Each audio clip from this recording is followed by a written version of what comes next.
Alright, so we're back. This is session 41. Shit. Kind of crazy. Why do you seem surprised every time? Every time. Oh, because, I usually don't count how many sessions we've had. I usually Yeah. just go with it. But now knowing the number, it's like, damn, dude. We're getting closer to 69, and then we're gonna have to show everybody those drawings. Those very special Right. drawings. Yeah. Then there's 69 part 2. 3 weeks later. Damn! We're here. But yeah, we're back. Quick recap. Last session, to my recollection, they got to the city. They were being brought around through sightseeing from the inner city to the outer city to where the Hunters Commons known as Star Peaks is. As well as Alex having some, I don't know, visceral idea that they were, the ladies were succubus or something. I don't know why. But, Right. fast forward a few moments ago, there was a succubus that knew Vincent for reasons that we're not going to get into. Yep. They got to the Hunters Commons. They also realized as they passed through hallways that there was meetings going on about assassinations that were happening of people from, I believe, Metallum and TerraPoint who got assassinated. The mayor or the leader of Metallum, Varric, got killed, as well as the mayor/leader of TerraPoint, Methuselah, was beheaded and killed, both in the same way. Unfortunately, they couldn't find Methuselah's daughter anywhere in the commotion, and now there's a whole situation of maybe there are people gunning for us in the situation, and not cool. Vincent met up with old friends that an old friend that definitely doesn't have a crush on him, and an old friend that definitely doesn't like Vincent's teacher. Join the club. Yeah, but is also very, very professional, very stuck up in how she speaks, and it's very combative towards a lot of people, which everyone sort of instantly took hold of. But it could be due to the stress, it could be due to most things, but she usually has a stick up her ass. So they got to a hotel. Gray got shut down, called a kid most of the time. Nothing new. Made an enemy in Lily, so there's that. Alex went around talking with people. Some emotional stuff happened with Phelan. And we left off with a cutscene involving Howell on a chopping block about to get his hands cut off. And we didn't see what happened, but we did hear the sound of bones snapping. Now, I'm not going to record the rest of this. I know it's only been like 3 minutes, but if there's anything anyone wants to say before I end the recording and never touch this thing again, because I don't see a lot of things happening. And if things do happen, I'll make another video and address it. But Remember to shave today. Alright, shave. Did you eat today? Yeah, Wolf. Yeah, Dragon. I'm looking at you too. Did you have some food? Eat. Oh shit. Are we talking today, or when the video? No. I'm talking to you in the future who is listening back to this. Oh shit. Well, I'm probably Wait, who are you talking to? I'm probably listening back to this in the morning, so no. Dragon, Wolf, in the future, listen, you eat Damn. something. It could be small. Eat something. Alright. Fuckers. See ya. Future Dragon, you're probably at work, so just disregard that and make sure you check the task board. Alright, check the task board. Also, if the printer's working. Alright. Also, you wrote that code wrong. Moving on. Alright, that's it! Also, hi, Dragon at work. As she's examining your body and as she tells you that your fibers are stitching together.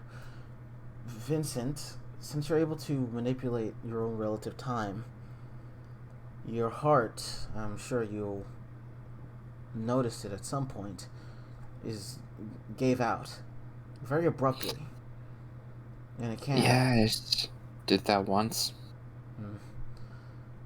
From what I'm seeing, whatever you did between whatever that happened and now, it's causing your own body to slowly heal itself, stitching itself together, strangely enough, like it got reinvigorated by something. It reminds you of half demons with their demonic regeneration, just on a smaller scale. I mean, I did take a dip in the river Styx. What? You okay? River Styx? At least that's what I was told it was. I have a hard time believing it, but Do you have any samples of said river Styx? yeah. And he goes to his bag and takes out his water skin. She yoinks it really fast, opens her case as like a lot of alchemic tools and such are open up at that moment, and she begins to fiddle around with it. Yeah. The reason why I'm so ecstatic about this is because the river Styx is directly connected to the Void Hells, Vincent. It spreads out throughout the entirety of the underworld. Huh. And only creatures of void-like persuasion can, sustain it. It seems diluted, for sure, but anyone's first contact with this could be very bad if they don't have a strong personality.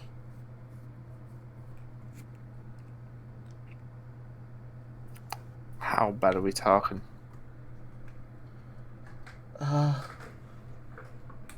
Vincent, have you heard of what...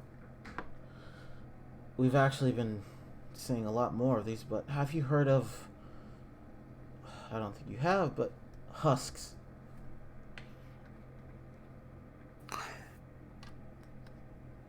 Has that term ever been used? Roll me either religion or history.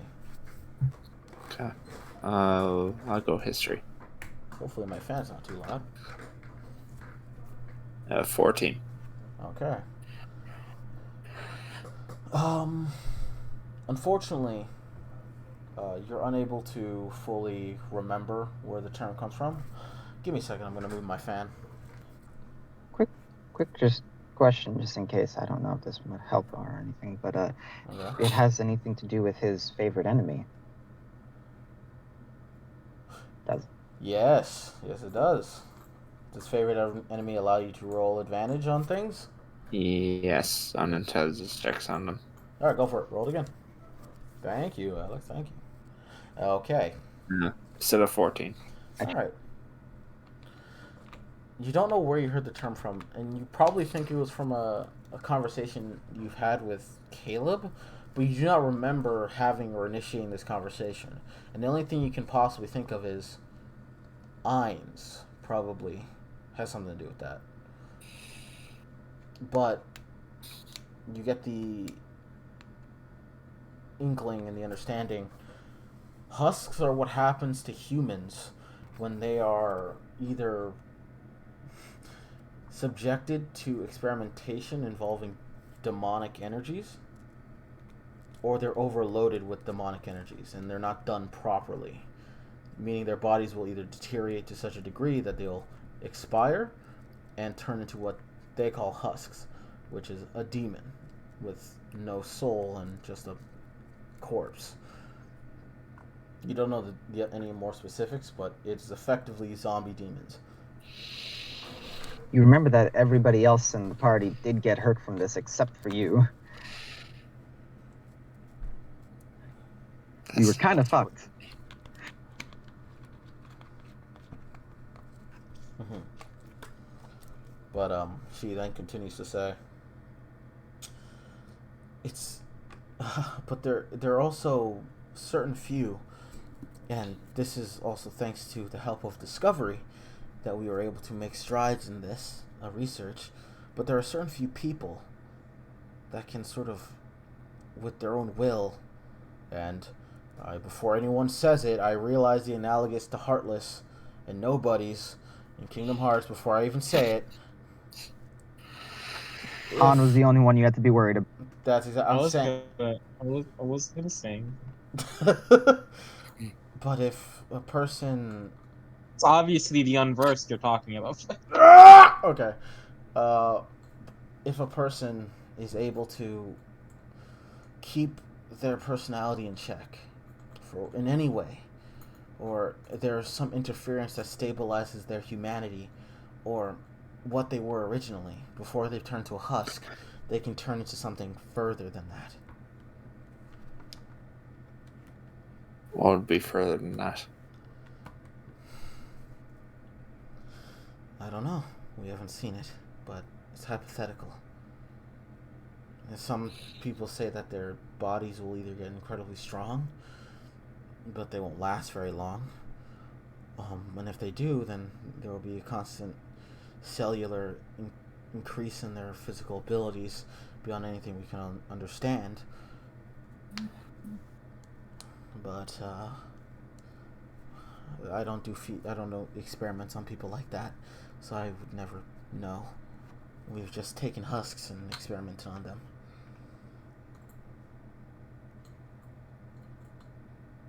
But it seems From like... these, There you go.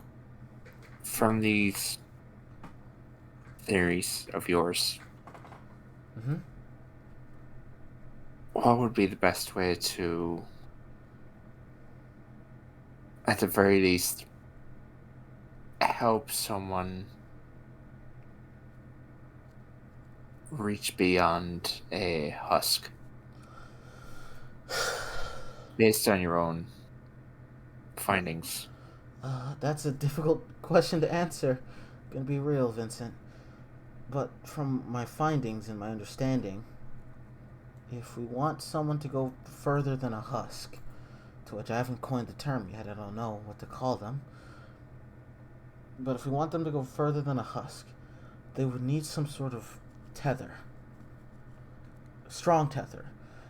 And that tether needs to give them room to grow, but also restrict them enough that they don't go too out of hand. Something binding them. Looks at Red Stallion. Points to Red Stallion. Something like that. I can, with my goggles, I can tell it's a devil arm, or something of similar make and design. Something stronger than them, binding them in place until they can keep it under control. Like, think of it like making a pact with a higher demon, like some people do. Okay. I think I understand. But also, I'm very happy that you're feeling better. It seems like whatever that River Styx did to you, your body's healing at an incredible rate. It didn't fix your paper-like skin, but it did make it so that your heart isn't failing too rapidly, or the chances of it are slim, at the very least. Okay. Which puts me at ease. I don't know what I'd do if something, bad were to happen. But it's not gonna happen, so it's fine. Wait, and she goes into her briefcase and she rummages around again. I actually wanted to share something with you. Hmm? And since no one else is around, and the people, your team, aren't around, and what's her name? This is Daz saying as I look through my notes. Eliza. Is it Eliza? Yes, Eliza. Yeah. Sounds familiar. Yes, it's Eliza. As Eliza didn't want any, secret things getting divulged while they're around. She pulls out what seems to be a belt buckle.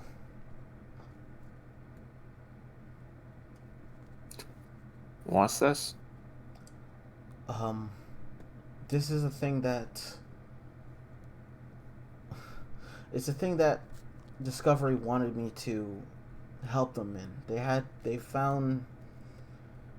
got connection with some weird ancient technology that they didn't understand, and they wanted us to examine it and figure it out. And it's not done. The only working one Arian has, so, but it hurts the person using it, so it's not done yet. It's a thing. Bloodhound is now trying to make devil arms, or at least something akin to them, at least, with the help of Discovery.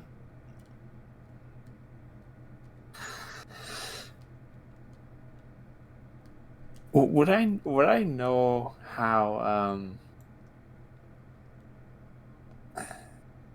I don't know if the dangerous slash optimal that would be for someone to try and create their own devil arms?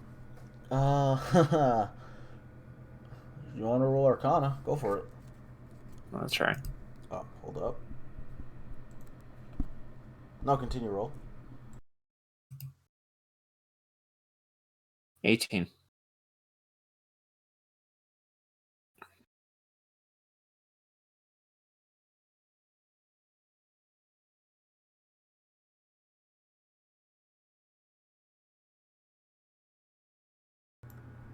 All right, can you hear me? Yeah. Good. All right. 18. Probably not the best idea. There is a lot of risk involved with it. It could be horrible if they don't know what they're doing, especially if they're toying with things they don't understand. And with your connection with Fongala, you know that it could be very dangerous if they, try to use actual demonic energy. It could backfire horribly. It really depends on what they're using to power it. Okay.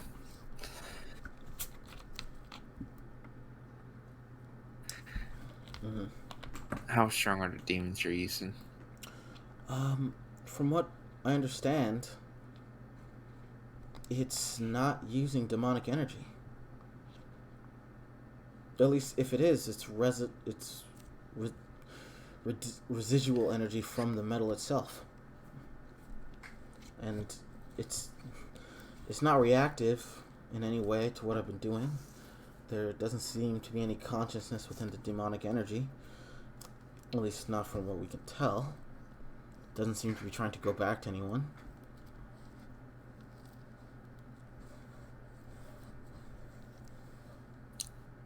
And to be honest, doesn't feel like a demon.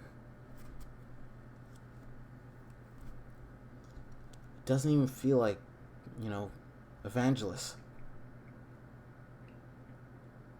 So it's something new? Yeah, I'm excited. But she blushes for a moment and she puts this thing into your hands.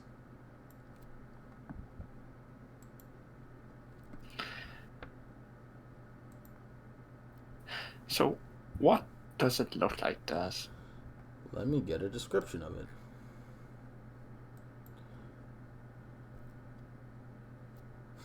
What the fuck? New weapon type. Yes, new weapon type.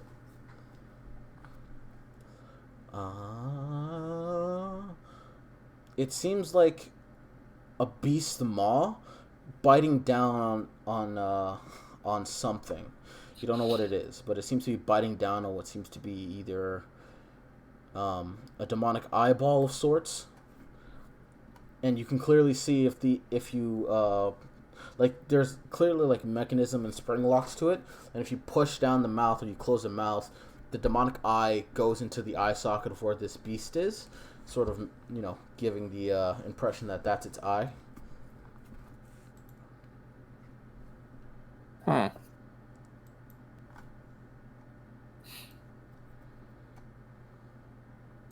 And it's a belt buckle, yeah? Yeah. Yeah. Beast-headed belt buckle. Well, as she says, she says, I don't think you're the type to have it, but I do believe that you can. It's better with you.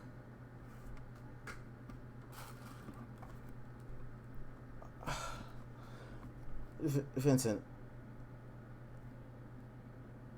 Hmm? You know I care for you and trust you a lot, right? I know.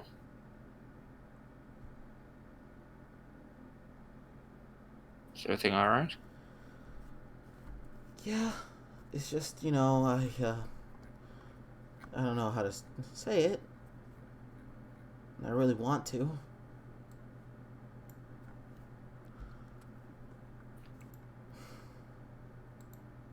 She looks she looks frustrated at herself when she's trying to say these words. He goes over and he puts a hand on her shoulder. You know you can talk to me, right? Yeah, I know.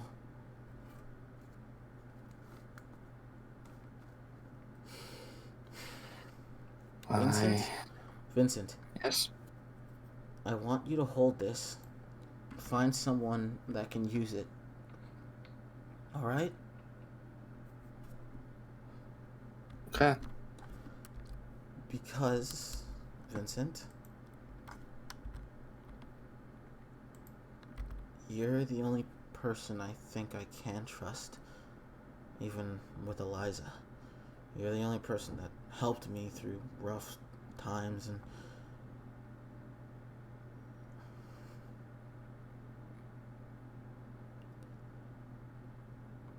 I'm very grateful to you, Vincent.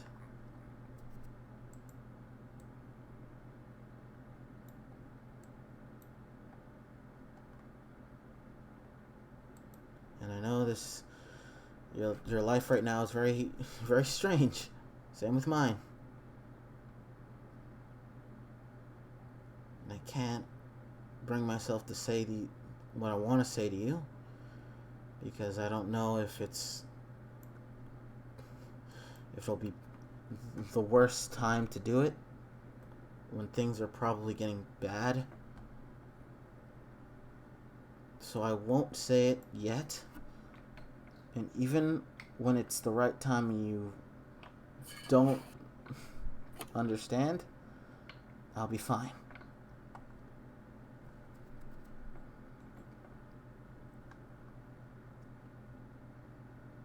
She hands you the belt buckle, and while she does so, she also hands you what seems to be a note with a map drawn on it that leads to the street that you want to see your sister at.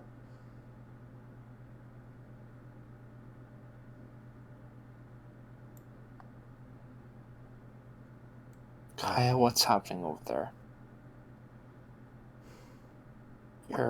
You're starting to worry me on this.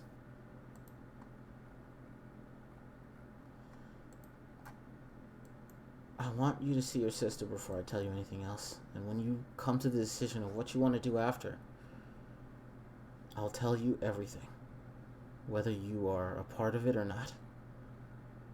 I'll tell your whole group. Because you're not the type of person to go around with bad people. They all have goodness in their hearts, I know that. Because you have goodness in your heart. So promise me, Vincent, you will find someone to have this belt buckle. I promise. As I'm going to roll something for her.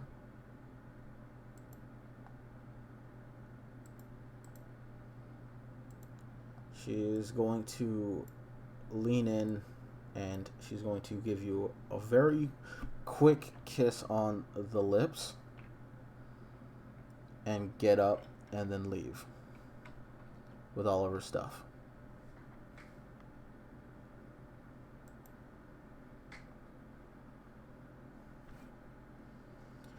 Alex, you were there during the talk about the belt buckle. If you wanted to listen in, you could have. You know for a fact while you were there, Margaret was listening in as well. Yeah, I have a 21 passive perception with that, so You can hear. Yeah. It's not that hard. It's not something like... It's not something you're actively doing. It's something that you're passively doing that you pick up on. But Yeah. as that finishes, Kaya opens the door and sees you, Alex, and she smiles at you, Alex, and she goes to give you a hug. Strange enough, Alex will, hearing how she spoke, will give her a hug. Whew, this is weird. Yeah, she whispers in your ear, please make sure he comes back. He's my partner. I'll make sure to. Alex, you can feel that she's shaking as she lets go. And she looks to Margaret, and Margaret, she has a frown on her face as she was listening to that. And solemnly, Margaret says, "Are you ready to go?" As she nods, and they head off. As Vincent, you're there left with looking at this. My bad, it's a demon-headed belt buckle. I see. As you're left looking at this belt buckle in your hands. Yeah, that I'll start putting on my